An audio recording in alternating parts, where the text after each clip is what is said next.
no doubt, Joe Namath is one of the most recognizable faces in the world. By golly, he lives about an hour north of here, up I 95. Tonight, my exclusive with Joe Willie. 90 minutes north of Miami, we found him. He of the gimpy knees and ageless smile. Joe Namath, the most popular player in Crimson Tide football history, is relaxed and healthy. Can you believe you're 69? No. The number scares me. No, absolutely not. Both knees have been totally replaced. Today, the divorced father of two is whole again. And this was like that in 65. Yeah. And I said, hey, Doc, what the heck is going on with that collar? And said, I'll be all right. It's not changed.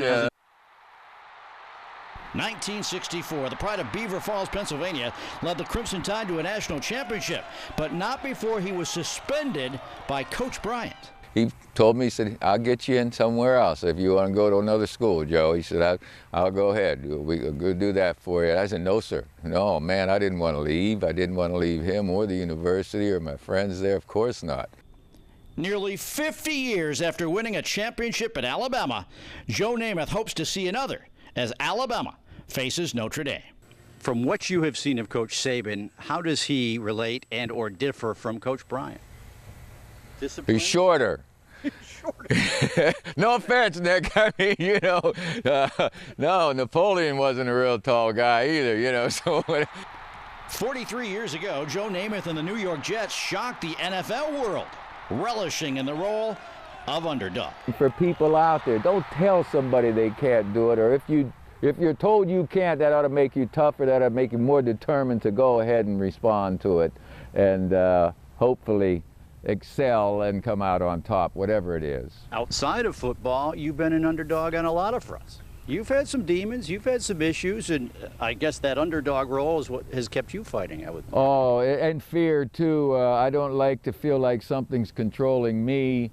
I do feel I want to believe that I can control my life. A couple of the hardest things I ever had to do was quit smoking and quit drinking. My wife at one time, my ex-wife back in '87, challenged me to quit, and I did for 13 years.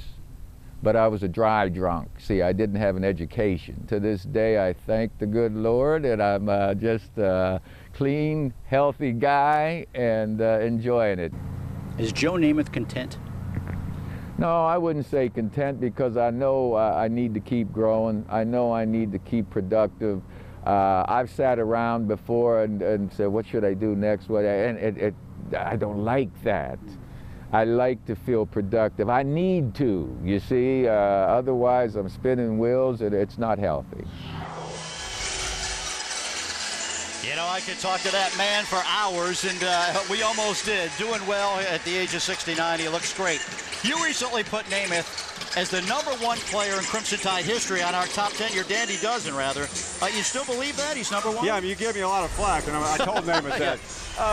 Rick, it could be that he was one of my boyhood heroes, and the fact of the matter is, I think he's the greatest quarterback in history of Alabama. I think he's the greatest player. He's the most famous.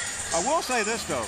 As much as I like Joe Namath, if a guy named A.J. McCarron wins tonight, Joe, watch out. Yeah, but Joe Namath, 25-4 national championship, pretty good for a working-class kid from Beaver Falls, Pennsylvania. All right, Dubberly, fine ball mentioned it. A.J., where might he stand up on the list of quarterbacks? What's your opinion on that?